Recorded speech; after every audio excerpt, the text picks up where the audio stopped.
Kasi yun ang bilin sa akin ng ano.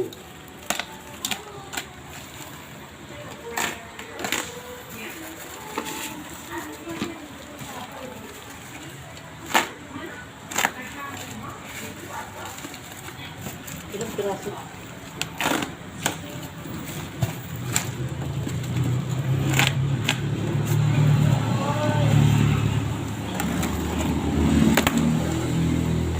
Yun.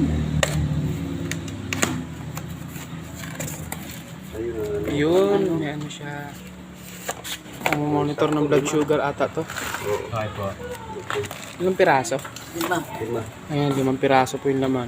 Tapos may isa pa siya na ganito.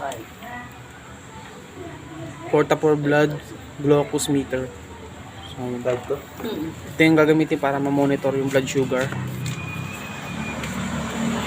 Okay na.